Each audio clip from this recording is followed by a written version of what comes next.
اعوذ باللہ من الشیطان الرجیم بسم اللہ الرحمن الرحیم رب اشرح لی صدری ویسر لی امری واحلل من لسانی یفقہوا قولی رب زدنی علما وفہما۔ اس وقت ہم سورہ نساء، اس وقت ہمارا جو موضوع ہے وہ حکومت اور رعایا کے حقوق، یہ تیسرا پیراگراف ہے، اس کی 2 آیتیں ہیں۔ آئیے بسم اللہ کر کے ہم پڑھ سنتے ہیں۔ اللہ رب العالمین نے اہل کتاب کی ایک اور خرابی سے متوجہ کرتے ہوئے مسلمانوں کو حکم دیا ہے، وہ یہ ہے کہ یا الذین آمنوا ان اللہ یامرکم ان تؤدوا الامانات الی اہلہا۔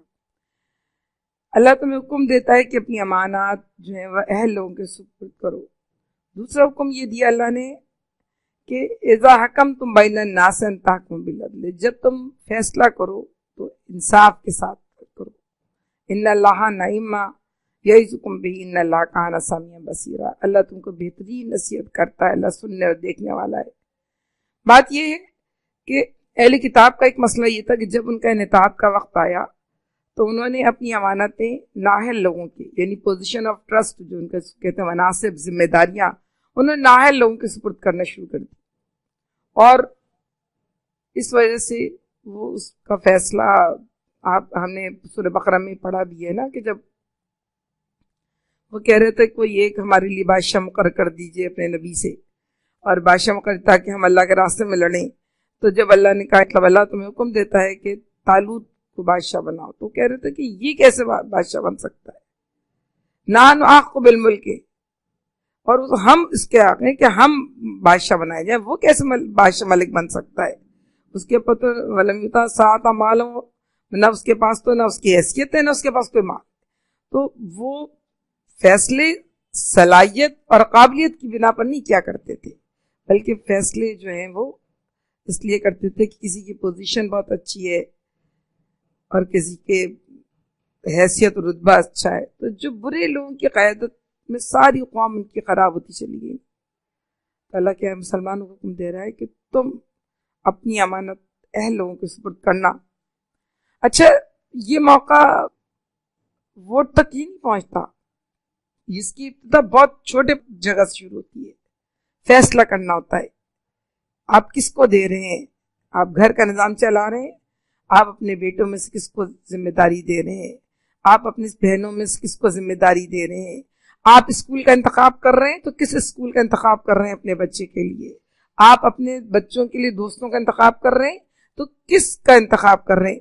جب آپ کا بچہ، میرا بیٹا، میری بیٹی میرے پاس امانت ہے، میرا اختیار میرے پاس امانت ہے، اس امانت کو میں اور آپ ہر جگہ، یہ جو پوزیشن آف ٹرسٹ ہے، جب میں کس کے حوالے کر رہی ہوں، ہم بات یہ کرتے ہیں کہ ہم غلط لوگوں کے حوالے کرتے ہیں اور توقع کرتے ہیں کہ وہاں سے کوئی بہت اچھا رزلٹ نکل جائے گا ہمیں۔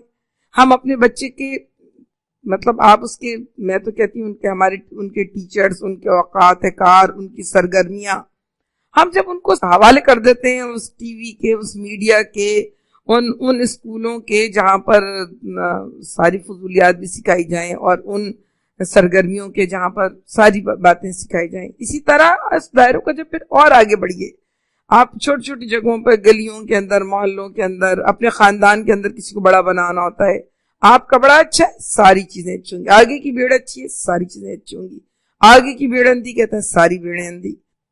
تو جب ہم فیصلہ یہ کرتے ہیں کہ اپنے اختیار کا غلط استعمال کرتے ہیں، اور یا اس سے بے پرواہی برتتے ہیں، یا اس سے بے نیازی برتتے ہیں، یا ہم اپنا اختیار ہی نہیں کرتے، تو بھی فیصلہ غلط لوگوں کے ہاتھ میں چلا جاتا ہے۔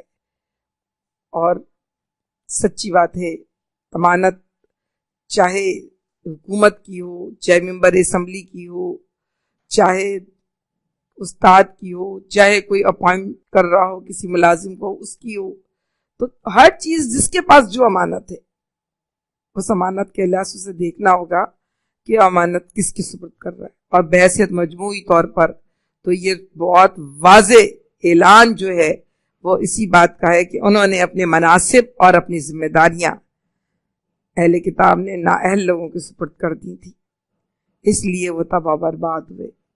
تو اب مسلمانوں کو حکم دیا جا رہا ہے کہ تم اپنی امانتیں اہل لوگوں کے سپرد کرنا، وہ لوگ جیسی ذمہ داری ہو اس کی اہلیت اس کے اندر پائی جاتی ہو، اور جب تک مسلمان اپنی امانتیں اہل لوگوں کے سپرد کرتے رہے، جب تک ان کی ذمہ داریاں، ان کے معاملات صحیح چلتے رہے، اور جب انہوں نے بھی ایسا نہیں کیا تو مسلمانوں کے یہاں بھی پھر وہ ساری آفات آئیں جن آفات کی طرف اللہ رب العالمین متوجہ کرتا ہے۔ تاریخ گواہ ہے بڑے بڑے فیصلوں سے۔ ایک مرتبہ انہوں نے فیصلہ دے دیا، کیسے دے دیا؟ اپنی امانت اب عمر بن عبدالعزیز رحمۃ اللہ علیہ کے حق میں کر دی، تو آپ نے دیکھا 2 سال میں کایا پلٹ گئی۔ جب اس کے بعد فیصلہ پھر انہوں نے غلط لوگوں کے ہاتھ میں امانت سپرد کر دی، تو پھر بنو امیہ کا کیا ہوا، بنو عباس کا کیا ہوا؟ جب فیصلہ ہارون رشید کے پاس گیا، امانت سپرد کی، تو ان کی قدر و قیمت کیسے بڑھی؟ جب کسی اور کے پاس، نااہل لوگوں کے پاس گیا، تو پھر کیا ان کا انجام اور حشر ہوا؟ یہ ہم سب تاریخ سے واقف ہیں، اور ہم سب کچھ جاننے کے باوجود جب یہ وقت آتا ہے پتہ نہیں اس کو قرآن کا حکم کیوں نہیں سمجھتے، پتہ نہیں اس کو قرآن کا فیصلہ کیوں نہیں جانتے، پتہ نہیں کیوں نہیں ہم سمجھتے کہ یہ کر کے ہم قرآن پاک کو اپنے خلاف کھڑا کر رہے ہیں اور قرآن کی برکتوں سے اپنے آپ کو ہم دور کر رہے ہیں۔ دوسرا حکم اللہ رب العالمین نے یہ کیا؟ ان تحکموا بالعدل، جب تم فیصلہ کرو تو عدل کے ساتھ کرو۔ بنی اسرائیل کی دوسری یا اہل کتاب کی دوسری خرابی یہ تھی کہ وہ ان کے دل انصاف کی روح سے بالکل خالی ہو چکے تھے، یہاں تک کہ وہ صرف اپنا فائدہ دیکھتے، صرف اپنا فائدہ دیکھتے، کسی کا فائدہ نہیں دیکھتے۔ اپنے لیے اچھے تھے، اپنا اخلاق اچھا تھا، اپنا معاملہ اچھا تھا، باقی نہیں۔ یہاں تک کہ آپ دیکھیں ان کے اندر وہ دیکھ رہے تھے بت کو پوجنے والے، سوتیلی ماؤں سے نکاح کرنے والے، ننگے خانہ کعبہ کا طواف کرنے والے، اپنی بیٹیوں کو زندہ دفن کر دینے والے، ان کو کہتے تھے وہ اچھے ہیں۔ اور ان لوگوں کو جو نیک تھے، جو لوگوں کو حقوق ادا کرتے تھے، جو اطاعت گزار تھے، جو عبادت گزار تھے، شرافت جن کی پہچان تھی، وعدہ کا استحکام جن کی پہچان تھی، ان کو کہتے تھے کہ یہ غلط ہے۔ وہ نبی جس کو خود پہچان گئے تھے اس کو بھی کہتے غلط تھے۔ ان کے دل انصاف کی روح سے خالی ہو گئے تھے، صحیح بات جانتے بوجھتے پہچانتے ہوئے بھی اس کا وہ انکار کر دیا کرتے تھے۔ تو اصل بات یہ ہے کہ اللہ رب العالمین کہہ رہا ہے تم جب بھی فیصلہ کرو تم عدل کے ساتھ کرو، تم ناانصافی نہیں کرنا۔ یہی وجہ ہے کہ دیکھیں اس کے بعد ہی وہ واقعہ پیش آیا جس کو ہم صلح حدیبیہ کہتے ہیں، جس میں مسلمانوں کو واپس بھیج دیا گیا، لیکن نبی کریم صلی اللہ علیہ وسلم کو واپس بھیج دیا گیا عمرہ کرنے سے، مکے میں داخل ہونے سے۔ اور اس کے بعد عمرہ کرنے والے اور حج کرنے والے ان کا راستہ ایک کثیر تعداد، بڑی تعداد لوگوں کی تھی جو مدینے کے قریب سے گزرتی تھی، یا یوں کہہ لیں جن کے قافلے مدینے والوں کی پہنچ سے دور نہیں تھے۔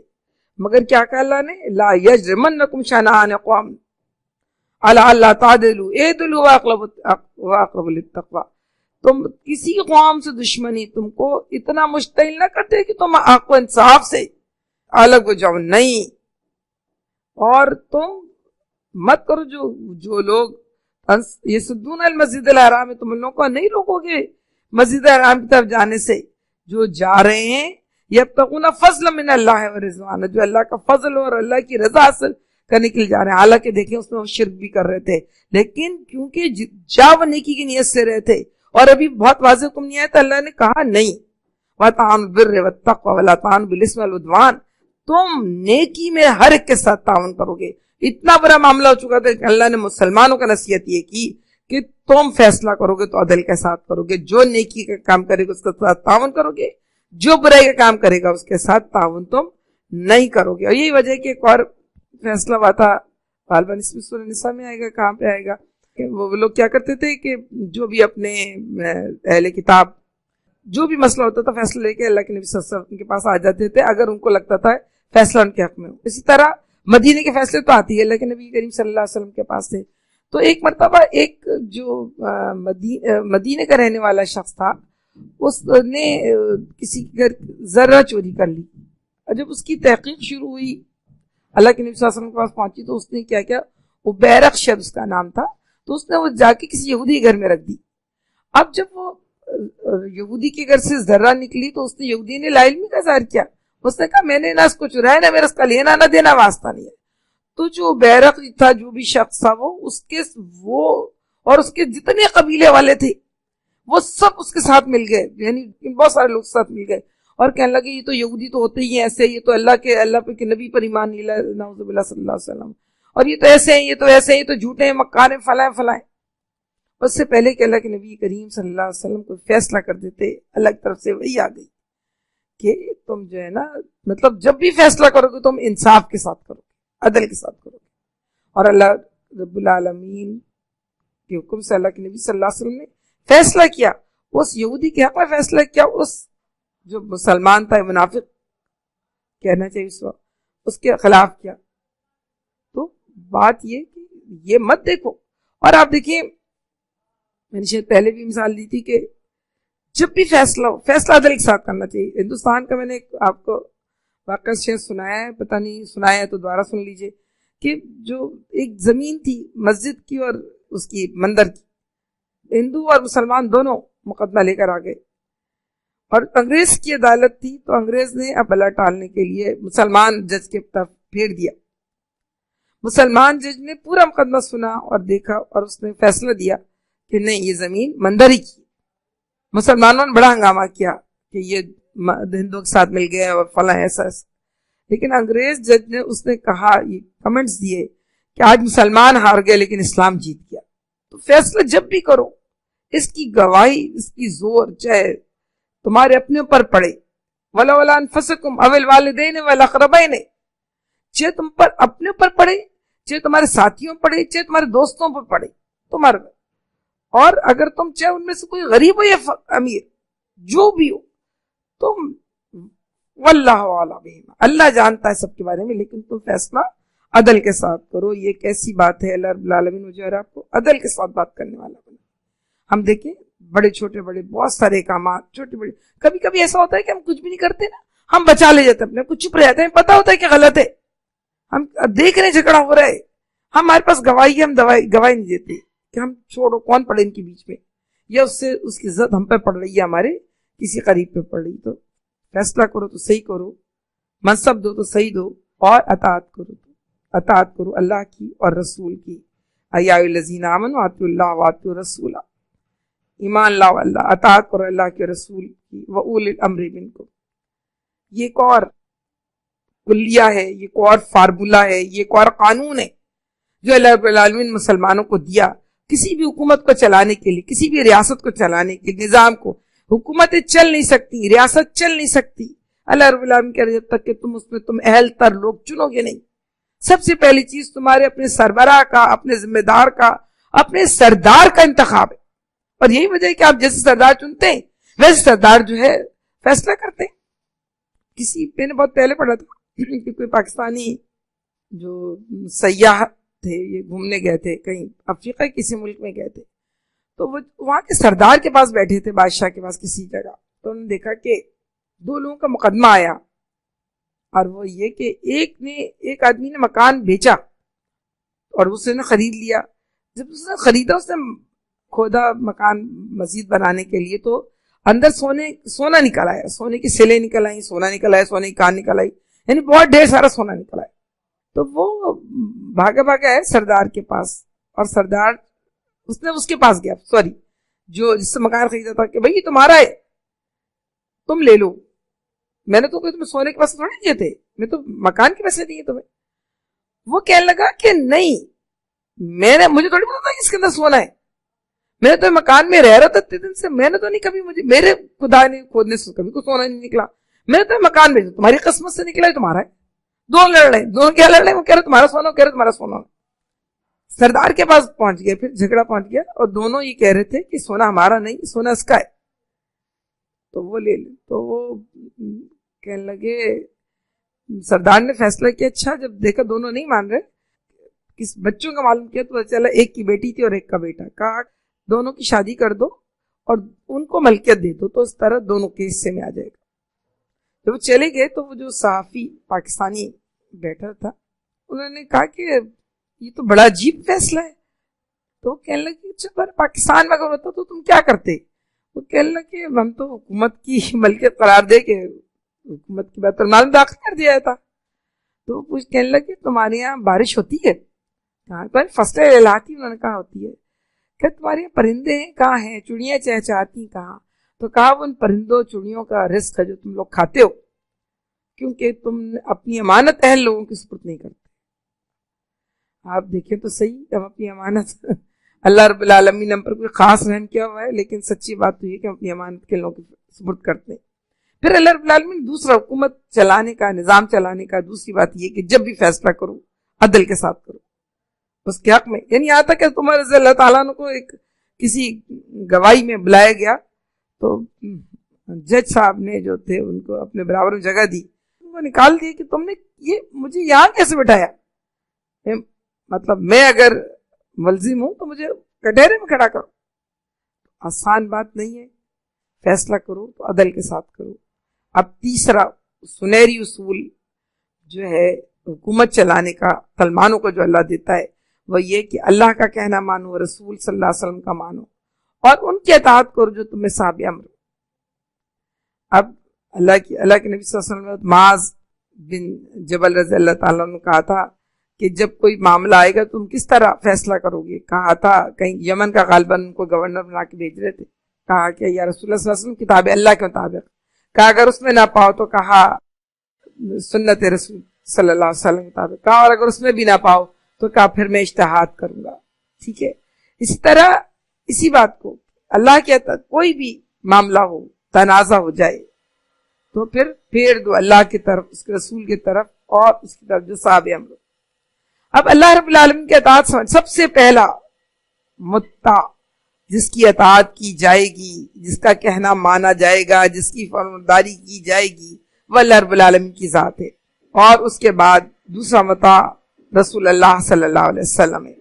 وہ اس لیے کہ رسول اللہ صلی اللہ علیہ وسلم دراصل مطاع اس لیے کہ وہ ریفلیکشن ہے اللہ رب العالمین کے احکامات کا، وہ اللہ کی طرف سے مقرر کردہ نبی ہے. اس لیے رسول صلی اللہ علیہ وسلم کی اطاعت دراصل اللہ رب العالمین کی اطاعت ہے.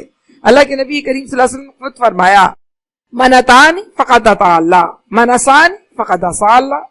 جس نے میری اطاعت کی اس نے اللہ کی اطاعت کی، جس نے میری نافرمانی کی اس نے اللہ کی نافرمانی کی. اب اس کے بعد رسول عطا صاحب امر، یہ ہمارے پاس ایک بات ہے جس کو ہمیں سوچنا چاہیے کہ ہمیں صاحب امر کی اطاعت کرنی چاہیے تو کتنی چاہیے، کیسے کرنی چاہیے، اور کہاں تک ہم کر سکتے ہیں اور کہاں تک نہیں. اور یہ سمجھ لیجئے ایک نظام ہے، یہ ترجمانی کر رہا ہے ایک اسلامی نظام کی، ایک اسلامی نظام کے سسٹم کی، کہ ان کو اپنے حکمرانوں کو کس حد تک ماننا ہوگا اور کس حد تک نہیں ماننا ہوگا. اگر ہم اس کو صحیح سمجھ سکیں تو ہمارے اندر بھی بہت ساری چیزیں جو اس وقت ہمارے اپنے درمیان آج کے دور میں خاص طور سے ہمارے درمیان بہت ساری باتیں ایک الجھن کا سبب بنی ہوئی ہیں، ہمیں اس کو بھی سمجھنے میں شاید پھر ہمیں آسانی ہو. یہ بات معلوم ہونی چاہیے کہ بخاری مسلم کی حدیث ہے کہ مسلمان کو لازم ہے کہ اپنے اولی الامر کی بات سنے اور مانے، خواہ سے پسند ہو یا ناپسند، تا وقتی ایسے معصیت کا حکم نہ دیا جائے. جب اسے معصیت کا حکم دیا جائے تو پھر نہ اسے کو سننا چاہیے نہ ماننا چاہیے. لا طاعت فی معصیت انما طاعت فی المعروف. معصیت میں کوئی اطاعت نہیں، معروف میں اطاعت ہے. کسی جگہ کوئی گروپ جا رہا تھا لیکن کیا گیا اور غصے میں آ کے اس کے امیر نے کہا کہ تم لوگ آگ میں کود جاؤ. ظاہر تو نہیں مانا انہوں نے. جب آ کے اللہ کے بتایا تو کہ اگر تم لوگ ایسا کرتے تو تم آگ کا حصہ بن جاتے. یعنی معروف میں اطاعت ہے، منکر میں کوئی اطاعت نہیں ہے. حضرت صلی اللہ علیہ وسلم نے فرمایا تم پر ایسے لوگ بھی حکومت کریں گے جن کی بعض باتوں کو تم معروف پاؤ گے اور بعض کو منکر. تو جس نے ان کے منکرات پر اظہار ناراضگی کیا وہ بری ذمہ ہوا، اور جس نے ان کو ناپسند کیا وہ بھی بچ گیا. مگر جو ان پر راضی ہوا اور پیروی کرنے لگا وہ ماخوذ ہوگا. صحابہ رضی اللہ عنہ اجمعین نے پوچھا پھر جب ایسے احکام کا دور آئے تو کیا ہم سے جنگ نہ کریں؟ آپ صلی اللہ علیہ وسلم فرمایا نہیں، جب تک کہ وہ نماز پڑھتے رہیں، جب تک کہ نماز پڑھتے رہیں گے اور نماز کا نظام، بلکہ ترک نماز و علامت ہوگی، جس سے صحیح طور پر معلوم ہو جائے گا کہ اطاعت خدا اور رسول صلی اللہ علیہ وسلم سے باہر ہو گئے. پھر ان کے خلاف جدوجہد کرنا درست ہوگا. اور سچی بات یہ کہ حضور صلی اللہ علیہ وسلم نے فرمایا، صحیح مسلم کی حدیث ہے کہ بدترین سردار وہ جو تمہارے لیے مقبوض ہوں اور تم ان کے لیے مقبوض ہو، تم ان پر لعنت کرو تم پر لعنت کرے. صحابہ کرام رضی اللہ عنہ عرض کیا یا رسول اللہ صلی اللہ علیہ وسلم جب یہ صورت ہو تو کیا ہم ان کے مقابلے پر نہ اٹھے؟ فرمایا نہیں، جب تک وہ تمہارے درمیان نماز قائم کرتے رہے نہیں، جب تک وہ تمہارے درمیان نماز قائم کرتے رہے نہیں، یعنی نماز قائم کے ہونے تک بغاوت نہیں ہوگی۔ اللہ رب العالمین فیصلہ ہم میں سے کوئی انسان نہیں کر سکتا، خود نہیں کر سکتے، یعنی ترک نماز وہ واضح علامت ہے جس کے بعد بغاوت کی جا سکتی ہے کہ کوئی کہ نماز پڑھنے پابندی لگ گئی ہے، مسجدوں میں تالے لگ گئے ہیں، آج سے نماز کوئی نہیں پڑھی جائے گی کہ کوئی روزہ نہیں رکھ سکتا، اور کوئی کہتے ہیں نہ، پھر اس کے بعد جو ہے یہ آخری بات نماز ہوگی، جس کے بعد پھر اجازت ہوگی، اور وہ بھی ظاہر بات ہے ائمہ فیصلہ کریں گے، خود کوئی فرداً کوئی فیصلہ نہیں کر سکتا۔ پھر اللہ رب العالمین اس میں ایک اور بات کہتے ہیں کہ جب کسی بھی معاملے میں کوئی تنازع ہو جائے تو پھر دو اللہ اور اس کے رسول صلی اللہ علیہ وسلم، اس کا مطلب یہ ہے کہ اگر جیسے میں نے بھی کہا تھا کہ اللہ قرآن پاک میں کوئی آیت نہیں ملتی تو سنت رسول صلی اللہ علیہ وسلم میں دیکھا جائے گا، اور اگر نہیں ملتی تو پھر جو ہے اس کے بارے میں اجتہاد جو ہے کیا جائے گا کہ آیا بہت ساری چیزیں ہیں، جیسے مثال کے طور پر اللہ کے نبی صلی اللہ علیہ وسلم کے زمانے میں تلواروں سے لڑائی ہو رہی تھی، تب آیا کلاشن کو ایٹم بم، اس سے لڑائی ہونی چاہیے کہ نہیں ہونی چاہیے؟ اس زمانے میں گھوڑے تھے، اب کیا ان سواریوں پر، گاڑیوں پر، ٹینکوں، توپوں پر لڑائی ہونی چاہیے کہ نہیں ہونی چاہیے؟ یہ ظاہر اجتہاد سے فیصلہ ہوا۔ پہلے زبانی خود آواز جاتی تھی، مائک بعد میں استعمال ہوا، مائک مسلمانوں کو استعمال کرنا چاہیے کہ نہیں کرنا چاہیے؟ ہم یہ جو یہ آپ بھی اس وقت نیٹ کے ایک سسٹم پہ بیٹھے ہوئے، اور میں بھی اسی سسٹم کے ذریعے آپ سے بات کر رہی ہوں، تو یہ اس کا استعمال ہونا چاہیے کہ نہیں ہونا چاہیے؟ تو یہ سب اجتہاد ہے، اور یہ مل کے فیصلہ ہوگا، کوئی شخص فرداً کوئی فیصلہ نہیں کر سکتا۔ یہ حکومت چلانے کے بیچ میں اللہ رب العالمین نے کچھ اسلامی اصول دیں۔ آئیے ہم آگے اس کا یہ ہم نے تیسرا حصہ پڑھا ہے، اب ہم چوتھے حصے پر قرآن سورہ نساء کا جو چوتھا حصہ ہے اس کی طرف بڑھتے ہیں۔ چوتھا حصہ طویل تر بھی ہے اور شدید تر بھی ہے، اور اس کو ہو سکتا ہے کہ میں ابھی آج پورا نہ کر سکوں، یہ جہاں تک ہوگا وہاں تک میں اس کو کروں گی، اور پھر اس کے بعد کل ہم اس کو دیکھیں گے۔ دراصل اسلام کے اندر جو نفاق کی علامت ہے اور اس کو جدوجہد کرنے سے جو روک دیتی ہے، اس کے بارے میں اس حصے میں گفتگو کی گئی ہے۔ یہ 60 تا 104 آیتیں ہیں، تقریباً یہ 45 یا 44 آیتیں ہیں جو یہ موجود ہیں۔ انشاءاللہ ہم بسم اللہ کرتے ہیں، شروع کرتے ہیں، جتنا بھی آج ہو سکے گا ہم اس کو ہم کریں گے انشاءاللہ۔ آئیے پہلے ہم اس پہ تلاوت میں نے تھوڑی اس لیے کی ہے، دیکھیں ابھی اس سے پہلے اللہ رب العالمین نے احکامات بتائے تھے، اس کے بعد اللہ رب العالمین نے اہل کتاب کو دعوت دی ہے، اب اللہ رب العالمین ان خرابیوں کی طرف آ رہا ہے جو خرابیاں مسلمانوں کے اندر اگر ہیں اور موجود تھیں تو ان کے ایمان کو نہ بڑھنے دے رہی تھی، نہ اس سوسائٹی کو فائدہ پہنچا رہی تھی، اور نہ سوسائٹی چھوڑ اس فرد کو فائدہ پہنچا رہی۔ تو یہ حصہ ہم سب کے لیے بہت حساس ہے کہ ہم دیکھیں کہ ہم اس بات کو محسوس کریں کہ یہ جو اللہ رب العالمین اس میں جو صفات بتا رہا ہے یا یہ جو آئینہ دکھا رہا ہے، اس آئینے میں کوئی ہلکی سی جھلک ہماری تو نہیں دکھ رہی؟ اللہ نہ کرے۔ آئیے دیکھیں یہ آئینہ کیا کہتا ہے ہم سے۔ پہلی چیز اللہ نے کیا کہا، أَلَمْ تَرَ إِلَى الَّذِينَ يَزْعُمُونَ أَنَّهُمْ آمَنُوا بِمَا أُنزِلَ إِلَيْكَ وَمَا أُنزِلَ مِنْ قَبْلِكَ يُرِيدُونَ أَنْ يَتَحَاكَمُوا إِلَى الطَّاغُوتِ وَقَدْ أُمِرُوا أَنْ يَكْفُرُوا بِهِ وَيُرِيدُ الشَّيْطَانُ أَنْ يُضِلَّهُمْ ضَلَالًا بَعِيدًا۔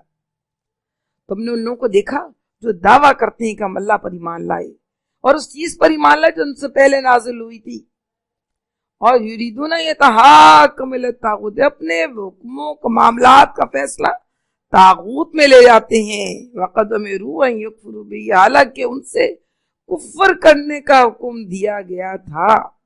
ویرید الشیطان یضلهم ضلالا بعیدا، اور شیطان چاہتا ہے کہ تم بھٹک کے کہیں دور نکل جاؤ۔ آپ دیکھیے دعویٰ کرتے ہیں کہ ہم اہل ایمان ہیں، مگر ہم چاہتے ہیں ہمارے سونے جاگنے کھانے پینے اٹھنے بیٹھنے، ہمارے رسم و رواج، ہماری تقریبات، ہمارے بچوں کی اسکولنگ، اس کا فیصلہ طاغوت کر دے. ہماری زبان، ہماری گفتگو، ہمارے برتاؤ، ہمارے رویے، ہم ہر چیز کے بارے میں چاہتے ہیں. یہ زمون انہم بما انزل الیک دعویٰ کرتے ہیں، لیکن کیا کرتے ہیں؟ یریدون ان یتحاکموا الی الطاغوت، وہ چاہتے ہیں کہ اپنا ان کے معاملات کا فیصلہ طاغوت کر دے. آپ سمجھ لیجئے، جو اس بات کے منتظر ہیں کہ طاغوت شاید ہماری کوئی بھلائی کر دے گا، طاغوت شاید ہماری کوئی اصلاح کر دے گا، طاغوت شاید کوئی ہمارے لیے انعام نازل کر دے گا، یہ طاغوت ہمارے بارے میں کوئی صحیح فیصلہ کر دے گا. ان عدالتوں سے انصاف مانگنا، ان عدالتوں سے توقع، ہم دیکھیں تو صحیح جا کر ان سے توقع رکھنا کہ یہ ہمارے معاملات کو بہتر کریں گے، یہ پہلی ہماری خرابی ہے. ہم دعویٰ کریں اللہ سے محبت کا، بھاگے جائیں پوچھنے کسی اور کا. دعویٰ کروں کہ مجھے شاہین سے بہت محبت ہے اور بار بار پوچھوں کہ رضیہ تم بتاؤ کھانا کیسے بناؤں، رضیہ تم بتاؤ کپڑے کیا پہنوں، رضیہ تم بتاؤ آج میں کیا کروں. اور شاہین منہ دیکھتی رہ جائے جس کے ساتھ میں دعویٰ کر رہی ہوں کہ تم بہت اچھی ہو. اور یہ تو پھر بہت جیسے میں تو اپنے جیسے نام لے رہی ہوں، اپنی جیسی بات کر رہی ہوں. یہ تو رب کائنات کی ذات ہے، اس پر ایمان لائیں ہم سب. اور تمام وہ لوگ، اب اللہ ان سے بات کر رہا ہے، دیکھیے ان سے بات کر رہا ہے جو اپنا گھر چھوڑ آئے، اپنی در چھوڑ آئے. ان سے بات کر رہا ہے جنہوں نے محمد رسول اللہ صلی اللہ علیہ وسلم کے پاس جگہ دے دی. ان سے بات کر رہا ہے جو ساری دنیا سے، یہ سورہ نساء ہے، جس وقت غزوہ بدر ہو چکی ہے، غزوہ احزاب بھی میرے خیال سے ہو گئی، ہو رہی ہے، یہ ہونے والی ہے. یہ اس وقت کی بات ہے جب دنیا سے وہ ٹکرا چکے ہیں، جان و مال کی قربانی دے چکے ہیں. پھر بھی اللہ کہہ رہا ہے تم ادھر رجوع کیوں کر رہے جاتے.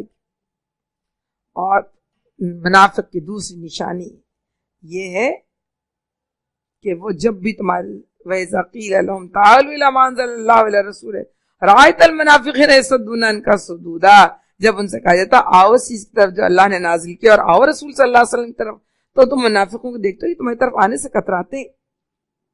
یہ منافقین کی عام روش یہ تھی کہ وہ کوشش کرتے تھے کہ سامنے نہ جائیں، کہ محمد رسول اللہ صلی اللہ علیہ وسلم کوئی ان کے خلاف کوئی بات نہ کہہ دیں. جس بھی مقدمے میں ان کو اندیشہ ہوتا تھا کہ محمد صلی اللہ علیہ وسلم کے خلاف فیصلہ دیں گے، وہ فیصلہ محمد رسول اللہ صلی اللہ علیہ وسلم کی عدالت میں نہیں لے کے جاتے تھے اور ان کے سامنے وہ بات نہیں کرتے تھے. تو وہ کہتا اگر ان کا شریعت کا فیصلہ ان منافقوں کے حق میں چلا جائے تو سر آنکھوں پر وہ بات مانتے تھے، بڑی بڑی باتیں کرتے تھے. اور اگر ہم تو یہی کہہ رہے تھے، اور اگر فیصلہ ان کے خلاف جانے کا خطرہ ہو تو وہ دور ہو جاتے تھے، کتراتے تھے. اور جب بھی وہ ان کو ان کی کسی بھی فیصلے سے بڑے بڑے مشورے دیا کرتے تھے، اور ان کی کسی بات سے کبھی کبھی کھل جاتی تھی، وہ چپکے چپکے لوگوں کو بتا رہے ہوتے تھے. جیسے کہتے تھے، کسی کو کہتے تھے کہ لوا یہ کیسی بات ہے کہ تم ذرا پوچھو اپنے نبی سے، جس کو اللہ مارے وہ تو حرام ہے، اور جس کو ہم مارے وہ حلال ہے، یعنی جس کو ہم ذبح کرتے ہیں وہ حلال ہو گیا، جس کو جو مردہ وہ حرام ہے، ذرا پوچھو. یہ اس طرح کوئی چھوٹی چھوٹی باتیں اٹھا کے ڈال دیتے تھے، سوال کرتے تھے. تو پھر اللہ یہ کہہ رہا ہے کہ اچھا وہ باتیں پہنچ جاتی تھی محمد رسول اللہ صلی اللہ علیہ وسلم تک. جب پہنچ جاتی تھی اور کوئی کہتے نہیں ہمارا تو یہ مطلب نہیں تھا، انہوں نے سمجھا غلط ہے، یہ تو بالکل کانوں کچے. کہتے تو ہوا اذن، یہ کچے ہیں، یقولون نبی نا ہوا اذن، یہ کان کچے ہیں. قل ہوا اذن خیر لکم، یہ اگر کچے تو بہتر ہے، یمن لکم، تم پر بھی اعتماد کرتے ہیں، یمن للمؤمنین، اہل ایمان پر بھی اعتماد کرتے ہیں. اور رحمت الذین آمنوا منکم، جو تم میں سے ایمان لائے ان کے لیے بڑی رحمت ثابت ہے محمد صلی اللہ علیہ وسلم کہ اللہ ان کے ذریعے دین بھیج دیا، اسلام بھیج دیا، صحیح راستہ بھیج دیا. پھر اس کے بعد کہا کہ جب ان کے پاس ان کی بات کھل جاتی ہے تو ان سے جب کہا جاتا ہے کہ تم آؤ تو پھر کتراتے ہیں. ان سے کہا جاتا ہے کہ تم اللہ کے رسول صلی اللہ علیہ وسلم سے پاس آؤ، ان سے معافی مانگو. اللہ جانتا ہے کہ ان کے دل میں کیا ہے. اولئک الذین یعلم اللہ ما فی قلوبہم فارزاً وعظم وقل لهم فی انفسہم قولا بلیغا. اللہ جانتا ہے ان کے دل میں کیا ہے، اور مگر تم پھر بھی چلو درگزر کرو. اللہ کہتا ہے انہیں سمجھاؤ، ایسی نصیحت کرو جو ان کے دل میں اتر جائے۔ دیکھیں مسلمانوں کو جہاں اگر ایک منافق کو نفاق کی علامت بتائی جا رہی ہے، وہاں مسلمانوں کو بھی ایک رویہ، ایک برتاؤ، ایک تواضع سکھائی جا رہی ہے۔ ہر ایک کو ہر وقت کھڑے مت، آگے ہے نا لستا مومن مت کہہ دو ہر وقت کو کھڑے کیوں تو مومن نہیں ہے، یہ برتاؤ سکھایا جا رہا ہے۔ ہر ایک کو کھڑے ہو کے مطلب ہر ایک کو چھپی ہوئی باتوں کو خریدنے کو منع کیا ہے، منع کیا ہے کہ اندر مت جھانکو، منع کیا ہے کہ خریدو مت، پردہ رکھو، اب دوسروں کے گناہوں کا ہی پردہ رکھو، اپنے گناہ ورنہ الگ تم تو لوگوں کو ہلاک کر دو گے اگر لوگوں کی کچھ بھی چیزوں سامنے لائے۔ یعنی ایک صحابی نے ایک لڑکوں پکڑا اور کہا کہ یا رسول اللہ صلی اللہ علیہ وسلم اس نے میری چادر چوری کی ہے، میں نے اس کو پکڑ لیا رنگے ہاتھ، تو اللہ کے رسول اس کا ہاتھ کاٹا جائے گا۔ کہنے لگے صحابی یا رسول اللہ صلی اللہ علیہ وسلم ایک چادر کے لیے اس کا ہاتھ کٹواؤں، یہ تو نہیں چاہتا۔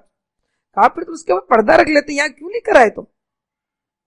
معاذ بن اسلمی کی جو شکایت لے کر آئے تھے صحابی، بات نے اللہ کے رسول نے تنبیہ کی تھی، کاش تم اس کا پردہ رکھ لیتے، یہاں تک کہا کہ اپنے بھی گناہوں کا پردہ رکھو، ڈٹائی کو پسند نہیں کیا۔ کہا فارزان وقل لهم فی انفسهم قولا بلیغا، اگر لو یجعل اللہ للناس الشر، اگر اللہ پکڑ لیتا ان کو اسی طرح جس طرح برائی کر رہے پھر ہوتا کیا؟ ہم جھوٹ بولتے، ہماری زبان کالی ہو جاتی ہے، ہم کسی کو حسد کی نگاہ سے دیکھتے، ہماری آنکھیں بھینگی ہو جاتی، کیا ہوتا؟ ہم کسی کو برا چاہتے، ہماری انگلیاں کام کرنا چھوڑ دیتی، انسان تباہ ہو جاتا، ختم ہوتا۔ اللہ اگر پکڑ لیتا لوگوں کو، اللہ مہلت دیتا ہے، اللہ رعایت دیتا ہے، اللہ پلٹ آنے کا موقع دیتا ہے۔ مومنین کو بھی کہہ رہا ہے کہ اس پہ پردہ رکھو۔ عمر رضی اللہ تعالیٰ عنہ قصہ یا دہانی کے طور پر سنا رہی ہوں نا، ہم سب کو معلوم ہے کہ جب وہ گشت لگاتے ہوئے کسی گھر سے آواز آ رہی تھی ہلکی سی موسیقی کی، جب چڑھے دیکھا عورت بھی بیٹھی ہوئی ہے وہاں پہ اور گانا بجانا بھی ہو رہا ہے اور شراب بھی رکھی ہے، تو ان کا اللہ کے دشمن تو سمجھتا تھا تجھے کوئی، دیوار پہ چڑھ کے جب جھانکا کہ اللہ کے دشمن تجھے نہیں پتا، تو سمجھتا تجھے کوئی نہیں دیکھے گا؟ تو ان کا یا امیر المومنین جلدی مت کیجئے، میں نے ایک گناہ کیا ہے، آپ نے 3 گناہ کیے ہیں کہ بغیر پوچھے میرے گھر میں آپ گھس آئے، آپ نے سنگن لی ہے، آپ نے جھانکنے کی کوشش کی اور آپ پر چڑھ کر آ گئے۔ اور حضرت عمر رضی اللہ تعالیٰ نے مان لیا تھا، ان جیسے سب گیر آدمی نے مان لیا تھا اور وعدہ لے لیا تھا اس بات پہ کہ آئندہ وہ نہیں کرے گا، تو چھوڑ بھی دیا تھا۔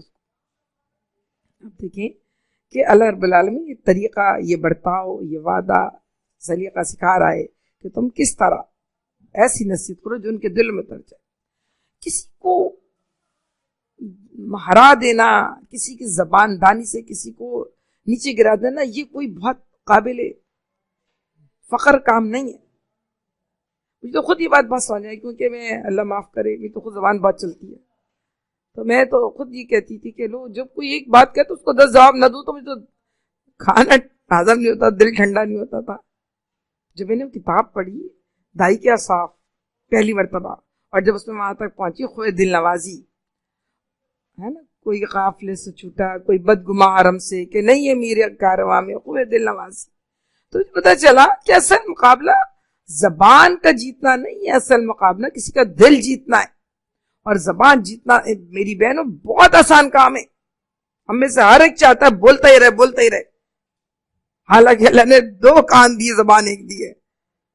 میرے خیال سے کہ 10-20 بھی کان ہوتے ہیں تو پھر بھی زبان ہی آوی ہوتی، لیکن بہرحال ہمیں دوسروں کو، انسان کبھی بول کے ہمیشہ بچتا آتا، چپ رہ کے نہیں بچتا آتا، تو ہمیں نصیحت بھی ایسے انداز میں کرنی چاہیے جو دلوں میں تر جائے۔ کبھی کبھی ہم کسی کو نصیحت کس وقت کی جائے، کسی کی بات کیسے سنی جائے، کسی کا دل کیسے رکھا جائے، غلطی جان لینے کے باوجود بھی کیسے پردہ رکھا جائے، یہ اسلوب ہے مسلمانوں کے جو مسلمانوں کو سکھائے جا رہے ہیں۔ کہا جاتا ہے کہ اورنگزیب ہی نا غالباً آخر میں جو قرآن پاک کو، اورنگزیب عالمگیر ہی تھے، ہاں، جو قرآن پاک کے نسخے کی کتابت کر کے اپنا خرچ چلاتے تھے، بہت اچھے بادشاہ تھے وہ، مغل بادشاہ۔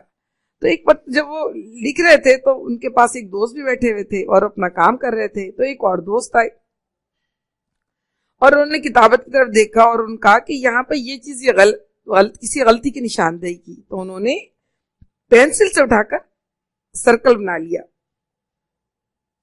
کہ میں اس کو ابھی صحیح کر دوں گا. پھر وہ تھوڑی دیر بیٹھے اور بات کرنے کے بعد وہ چلے بھی گئے. پھر وہ جو پہلے دوست بیٹھے تو بیٹھے رہے، پھر انہوں نے اٹھ کے اس کو مٹا دیا بس کسی چیز سے. بہرحال جس ڈائرہ برتوں میں کہہ رہی ہوں. تو جو ان کے دوست بیٹھے ہوئے تھے اور وہ کہنے لگے کہ آپ نے اس کو کیوں مٹایا؟ کہا اس لیے کہ مجھے یہ معلوم ہے کہ یہ غلطی نہیں ہے، یہ درست ہے. تو کہا پھر اس وقت نشان کیوں لگایا تھا؟ کہا اس لیے کہ میں ان کو شرمندہ نہیں کرنا چاہتا تھا. ذرا دیکھیں کیا رویہ ہے. جو ماننے والوں نے مانا، جاننے والوں نے جانا، اور جب تک یہ اصول یہ طریقے مسلمانوں کے اندر نہیں آئیں گے، مسلمان اپنی دعوت کو دوسروں تک پہنچا نہیں سکتے. یہ اس کا حکم ہے اور یہ اللہ رب العالمین نے طریقہ سکھایا ہے. اس کے بعد اللہ رب العالمین کہتا ہے کہ وما ارسلنا من رسول الا لیطاع باذن اللہ. ہم نے جو رسول بھی بھیجا وہ اللہ کے حکم سے اطاعت کرنے کے لیے بھیجا. یعنی ہم نے رسول اس لیے نہیں بھیجا ہے کہ تم محبت کا اظہار کرو، ہے نا. جاءک المنافقون قالوا نشهد انک لرسول اللہ. آتے ہیں منافق تمہارے پاس قسم کھاتے کہتے ہیں ہم جانتے ہیں آپ اللہ کے رسول، کہ آپ اللہ کے رسول ہیں. واللہ یعلم انک لرسول، اللہ جانتا ہے تم اللہ کے رسول ہو. ولکن المنافقین لکاذبون، لیکن اللہ جانتا ہے منافقین کی یہ گواہی بھی واپس رسول اللہ کے صلی اللہ علیہ وسلم یہ بنا گواہی واپس بغیر اطاعت کے زبانی اقرار. یہ نفاق کی بہت بڑی علامت اللہ بتا رہا ہے. عبداللہ بن ابی بہت بڑا منافق اعظم جس کو کہا جاتا ہے. اس کا طریقہ یہ تھا کہ جب اللہ کے نبی کریم صلی اللہ علیہ وسلم مسجد نبوی میں کھڑے ہوتے تھے خطبہ دینے کے لیے تو اس سے پہلے خود کھڑا ہوتا، کیونکہ بہرحال سردار بنانے والے تھے، اس کی ایک سے تھی معاشرے میں. وہ ان سے کہتا کہ بھئی لوگوں یہ اللہ کے رسول ہیں صلی اللہ علیہ وسلم، اور نہ یہ تو ہماری خوش قسمتی کے ہمارے درمیان ہے. لوگوں ان کی بات غور سے سنو، لوگوں ہماری بات ان کی بات غور سے سنو. پھر بیٹھ جاتا. لیکن غزوہ احد میں جب اپنے 300 لوگوں کو لے کے پلٹ آیا تھا اور جب وہ کھڑا ہوا کہنے کے لیے کہ لوگوں یہ اللہ کے نبی ہیں، رسول ہیں، ہماری خوش قسمتی ہے، ان کی بات غور سے سنو، تو لوگوں نے پکڑ لیا کہ تم یہ کہنے کا حق نہیں رکھتے، واپس پلٹا لیا. اور وہ اسی پہ غصے میں چیختا چل رہا تھا، وہاں سے نکل گیا تھا، جس میں سورہ منافقون میں اس کا ذکر ہے. تو اللہ رب العالمین یہ کہہ رہا ہے نفاق کی نشانی یہ ہے کہ زبانی اظہار کیا جائے، اقرار کیا جائے، دعویٰ کیا جائے، لیکن جس چیز کی طرف بلائے رسول اس کی طرف جایا نہ جائے، اسے کم کو اپنے عمل میں لایا نہ جائے. تو پھر اللہ رب العالمین کہہ رہا ہے وَلَأَنَّمِ الظَّلَمُ أَنفُسُهُمْ جَاءُوكَ، اگر جب انہوں نے ظلم کیا تھا، جب رسول کے خلاف باتیں بنائی تھیں، رائنا والی بات کہی تھی، جب انہوں نے ان کے خلاف سازشیں کر رہے تھے اور لوگوں کی بات پہنچ رہی تھی، اس وقت بھی اگر وہ آ جاتے اللہ کے رسول صلی اللہ علیہ وسلم کے پاس، اور تو پھر اللہ فاستغفر اللہ واستغفر لهم الرسول، وہ اللہ سے معافی مانگتے، رسول بھی ان کے لیے صلی اللہ علیہ وسلم ان کے لیے درخواست کرتا، اللہ وجد اللہ تواب الرحیم، وہ اللہ کو بے حد اللہ بار بار منافق کو دعوت دے رہا ہے کہ تم حالت نفاق سے حالت ایمان میں تم پلٹ کر آ جاؤ، اللہ کو بے حد مہربان کرنے والا اور رحم کرنے والا پاؤ گے. فلا وربک لا یؤمنون حتی یحکموک فیما شجر بینہم ثم لا یجدوا فی انفسہم حرجا مما قضیت ویسلموا تسلیما. خدا کی قسم کوئی تم میں سے مومن نہیں ہو سکتا جب تک کہ تمہیں اپنے درمیان وہ فیصلہ کرنے والا نہ مان لیں، اور جو کچھ تم فیصلہ کرو اس کے اپنے دلوں میں کوئی تنگی بھی محسوس نہ کریں. ویسلموا تسلیما، اور سر بسر تسلیم بھی نہ کر لیں کہ بالکل دل کے ساتھ اس کو تسلیم نہ کر لیں. اللہ رب العالمین یہاں پہ یہ کہہ رہا ہے، پہلے کہہ رہا تھا اپنی آواز، اللہ ایک جگہ اللہ نے کہا اپنی آواز اللہ کے نبی کی آواز بلند نہ کرو. ایک یہ کہ جو فیصلہ اللہ اور اس کو رسول کر دے پھر اس میں کوئی رائے دینے کا حق نہیں ہے. اور یہاں اللہ رب العالمین یہ بات کہہ رہا ہے کہ جو فیصلہ کر دے پھر اس کے دل میں تنگی بھی نہیں چاہیے. ایک بات یہ نہیں ہے کہ فیصلہ نہیں کریں، رائے نہیں دیں. ایک یہ کہ دل میں تنگی نہیں ہونی چاہیے. اگر آج کسی کے دل میں سوال اٹھتا ہے کہ عورت کی گواہی آدھی کیوں ہے، اگر آج کسی دل میں سوال اٹھتا ہے کہ ہر سال یہ حج کا حکم کیوں دیا گیا ہے، اگر آج کسی دن کے روزے کیوں فرض کیے گئے، تو اس کا مطلب دل میں تنگی ہے ہمارے. ہر بات کی دلیل ہے، قرآن کے ہر حکم کی دلیل ہے، لیکن کافر کے لیے، مومن کے لیے نہیں. جو مومن دلیل کے بعد اللہ کے حکم پر اطاعت کرے گا تو پھر اللہ کے حکم کی اطاعت تو نہیں ہوئی، وہ مومن ہی نہیں ہو سکتا. فلا وربک لا یؤمنون، ایمان نہیں ہو سکتا اس کا جب تک کہ اس کے دل کہ وہ قل آمنت باللہ ثم استقم، کہ تو ایمان میں اللہ پر ایمان لائے پھر اس پر قائم ہو جائے. اور ایک ہے ثم لم یرتابوا، پھر ان کے دل کے اندر کوئی بھی جھجک نہ رہے. اور یہاں بھی اللہ کہہ رہا ہے کہ ان کے دل میں کوئی بھی جھجک باقی، ثم لا یجدوا فی انفسہم حرجا، کوئی جھجک نہ رہے. حرجن کہتے ہیں جھاڑی کو، اس جھاڑی کو جو ہلکی ہلکی جھاڑیاں ہوتی ہیں جس کے دوسری طرف نظر آ رہا تھا کیا ہے، مگر اس کے اندر جھاڑیوں کے درمیان جانا آسان نہیں ہوتا. تو بات یہ ہے، حرج کا مطلب ہے انسان کو سمجھ میں آ بھی رہا ہوتا ہے کہ یہ اس کا فائدہ ہے، یہ اچھی چیز ہے، لیکن اس کو اپناتے ہوئے انسان جب قیل و قال سے کام لے، جب کسی بھی وجہ سے جھجک سے کام لے، جب کسی کی وجہ سے عذر سے کام لے، تو پھر آپ سمجھ لیجیے اللہ کہہ رہا ہے کہ تم جو ہے اللہ کے نزدیک مومن نہیں ہو سکتے جبکہ دل کے ساتھ اس فیصلے کو مان نہ لو. یہ تمہارے دل کے اندر کوئی ذرا سی بھی رنجش جو ہے باقی رہ جائے. آپ دیکھیں، اور جو رسول بھی بھیجا ہے اللہ رب العالمین نے، وہ اسی لیے بھیجا ہے کہ اس کی اطاعت کی جائے. اور ہم مومن نہیں رہ سکتے اگر ہم اللہ رب العالمین کے فیصلے کو مان نہ لیں. آئیے آگے دیکھیں اللہ میں کیا حکم دیتا ہے نفاق کے بارے میں، کیا حکم دیتا ہے ایمان. اللہ رب العالمین اسی بات کو آگے بڑھا رہا ہے اور یہ کہہ رہا ہے کہ اگر انہوں نے حکم دیا تھا وَلَا أَنَّا كَتَبْنَا عَلَيْهِمْ أَنِ اقْتُلُوا أَنفُسَكُمْ أَوْ اخْرُجُوا مِنْ دِيَارِكُمْ، اگر میں نے حکم دیا تھا کہ اپنی جانوں قتل کرو اور اپنے گھروں سے نکل جاؤ، ما فعلوا، ان میں سے بہت کم لوگ کرتے، الا قلیلا منهم. حضرت ابراہیم علیہ السلام تھے جنہوں نے اسماعیل علیہ السلام کو اللہ کے کہنے پر لٹا لیا تھا ذبح کرنے کے لیے، اور اسماعیل علیہ السلام ہی تھے جنہوں نے اللہ کے کہنے پر اپنے باپ کے آگے سر رکھ دیا تھا. آج حکم تو ہوتا ہم میں سے کسی کو کہ ہر سال، میرے اللہ میں ہم سب کو آزمائش سے بچائے، کہ ہر سال اپنے بچہ کو قربان کرتے، پھر اتنی قربانیاں ہوتی، پتہ چلتا ہمیں اصل بات یہ ہے کہ اللہ نے ہم سے وہ امتحان نہیں لیا.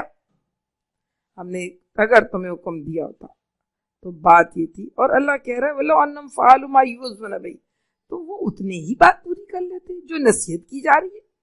یہ تو نہیں کہا جا رہا کہ اپنا گھر چھوڑ، اللہ یہ نہیں کہا تم بولنا چھوڑ دو، اللہ نے کہا کھانا چھوڑ دو، اللہ نے کہا تم کام تجارت کرنا چھوڑ دو، بلکہ جو انتہا پہ گیا اس کو روک کے واپس لائے.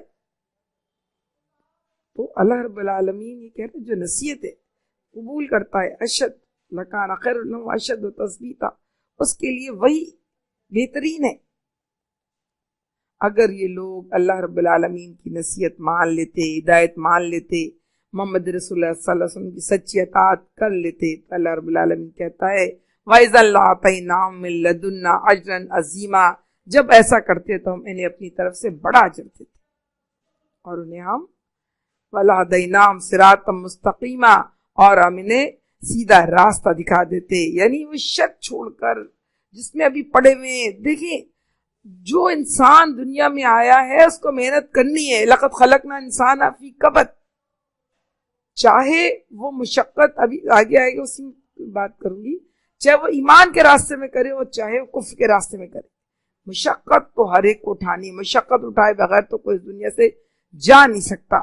تو جب محنت بھی کرے، مال بھی خرچ کرے، جدوجہد بھی کرے، اور پھر آخر میں خالی ہاتھ رہ جائے، اللہ کہہ رہا ہے صرف اپنے رسول صلی اللہ علیہ وسلم کو مان لیتے تو اللہ دل سے یہ دھکدھکا نکال دیتا، ان کے سیدھے راستے پہ ان کے دل میں اطمینان دلا دیتا. اللہم علمنی رشدی واعذنی من شر نفسی، اللہ ہم سب کو ہدایت دے دے، سیدھے راستے پہ چلے.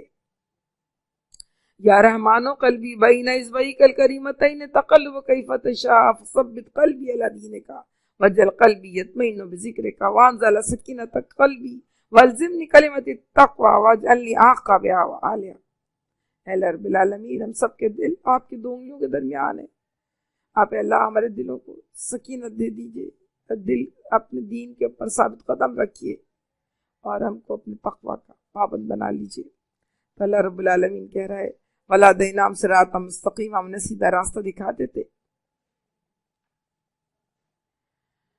وَمَن يُطِعِ اللَّهَ وَرَسُولَهُ فَأُولَٰئِكَ مَعَ الَّذِينَ أَنْعَمَ اللَّهُ عَلَيْهِم مِّنَ النَّبِيِّينَ وَالصِّدِّيقِينَ وَالشُّهَدَاءِ وَالصَّالِحِينَ وَحَسُنَ أُولَٰئِكَ رَفِيقًا۔ اب اللہ رب العالمین یہ بتا رہا ہے کہ جو اللہ کی اطاعت کرے گا اور جو رسول صلی اللہ علیہ وسلم کی اطاعت کرے گا، دراصل اللہ کا اس پر انعام ہوگا، اس کا قیامت میں ساتھ نبیوں کا ملے گا۔ نبی ہمیں سب کو پتہ ہے، نبی وہ لوگ ہیں جن کو اللہ رب العالمین نے اعلان مبعوث کیا اپنی دعوت اللہ کے لیے۔ صدیقین وہ لوگ ہیں جنہوں نے حق کی تصدیق کی، نبیوں کا ساتھ دیا، یہ دین اسلام جس زمانے میں آیا اس کا ساتھ دیا، اس کے لیے اپنا تن من دھن لگایا۔ اور شہداء وہ لوگ ہیں جنہوں نے گواہیاں دی اپنی جانوں کے ساتھ، اپنے مالوں کے ساتھ، اور ضرورت پڑنے کے اوپر وہ خون بھی بہایا۔ اور صالحین میں تمام نیک اور صالح لوگ شامل ہیں جو اللہ رب العالمین کی اطاعت کرنے والے، اللہ رب العالمین کا کہنا ماننے والے، اور یقین اللہ رب العالمین کے پسندیدہ لوگ ہوں گے۔ اللہ رب العالمین کہتا ہے اللہ اور اس کے رسول کی اطاعت کرنے کے نتیجے میں دنیا میں بھی ہم نے اچھے لوگوں کا ساتھ مہیا کریں گے، آخرت میں بھی اچھے لوگوں کا ساتھ ایک بڑی نعمت ہوتی ہے۔ اور ہم میں سے جس کی طبیعت اچھی ہوتی ہے وہ کبھی نہیں چاہتا کہ برے لوگوں کی صحبت میں تھوڑی دیر بیٹھ نہیں پاتا، کجا کے ساری عمر۔ اللہ رب العالمین قیامت کے دن ان کو اچھے لوگوں کا ساتھ مہیا کرے گا۔ لا لغو ولا فیہا ولا تعصیما، نہ وہاں کوئی لغو بات سنیں گے، نہ کوئی گناہ کی بات سنیں گے۔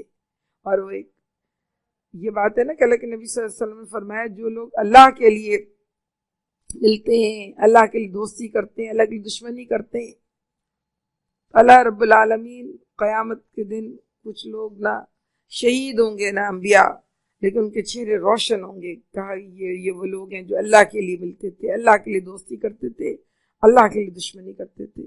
تو محمد رسول اللہ صلی اللہ علیہ وسلم اور تمام صحابہ کرام رضی اللہ عنہ اجمعین جو کہ قریش سے تعلق رکھتے تھے، جو مدینے سے تعلق رکھتے تھے، جو پورے عرب سے تعلق رکھتے تھے، جہاں جہاں سے ٹوٹ کر آ رہے تھے، وہ سب ان سب کا تعلق نسبی تعلق نہیں تھا۔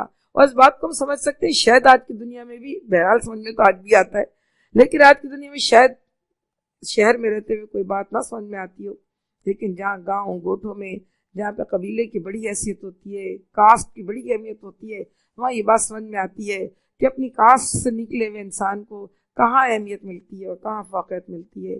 اللہ رب العالمین کہہ رہا ہے کہ دنیا میں بھی بہترین رفیق ہیں، اور اللہ رب العالمین کی طرح پاس جائیں گے تو انشاءاللہ اللہ کہتا ہے وَحَسُنَ أُولَٰئِكَ رفیقہ، کیسے اچھے رفیق ہیں جو اللہ رب العالمین ان کو دے گا۔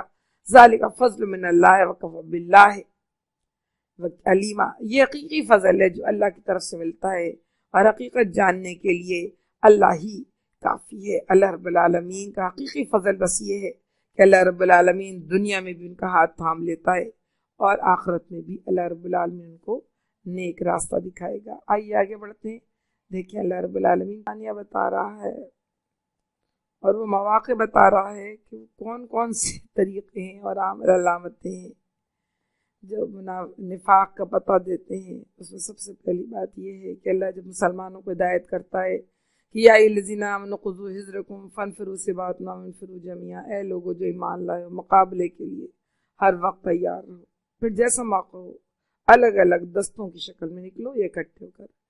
کیسے نکلو گے؟ اکٹھا ہو کے نکلو گے، چھوٹا گروپ جائے گا، بڑا جائے گا، لیکن مقابلے کے لیے مسلمانوں کا ہر وقت تیار ہے۔ جب تک مسلمان مقابلے کے تیار رہیں گے ان کے اوپر کوئی آنکھ اٹھا کے نہیں دیکھے گا۔ جس دن وہ کمزور پڑیں گے ساری دنیا کا وہ تڑنے والا بن جائیں گے۔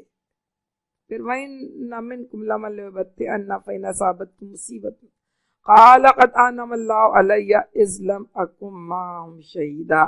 اب اللہ رب العالمین نے ایک اور نفاق کی خصوصیت بتائی ہے وہ یہ کہ جو لڑائی سے جی چراتا ہے وہ کہتا اگر تم پر مصیبت آ جاتی ہے، یعنی وہ نہیں گیا ہوتا ساتھ میں، مصیبت آ جاتی ہے مسلمانوں پہ تو کہتا ہے ہائے شکر ہے اسلمکم معہم شہیدا، شکر ہے قال لقد انعم اللہ علیہ، شکر ہے اللہ کا میں نہیں تھا اس وقت، اسلمکم معہم شہیدا، اور میں اس کے پاس تھا۔ اس کے بعد لیکن وَلَئِنْ أَصَابَكُمْ فَضْلٌ مِّنَ اللَّهِ، ایسا بھی ہو سکتا ہے کسی غزوے میں جائیں اور بہت کئی مرتبہ سریے غزوے ایسے جب گئے بہت مال غنیمت لے کے لوٹے، کوئی جانی مالی نقصان نہیں ہوا، تو پھر وَلَئِنْ أَصَابَكُمْ فَضْلٌ مِّنَ اللَّهِ، اور جب اللہ کا فضل میں ہو جاتا ہے لَيَقُولَنَّ، ایسا کہتا ہے قَالَ لَمْ تَكُنْ بَيْنَكُمْ بَيْنَهُمْ مَوَدَّةٌ، جیسے تمہارے اس کے درمیان کوئی، یعنی تمہارے سے کوئی فکر نہیں تھی، بلکہ کیا کہتا ہے یا لیتنی کنت معہم فافوز فوزا عظیما، کاش میں بھی اس موقع پہ ہوتا،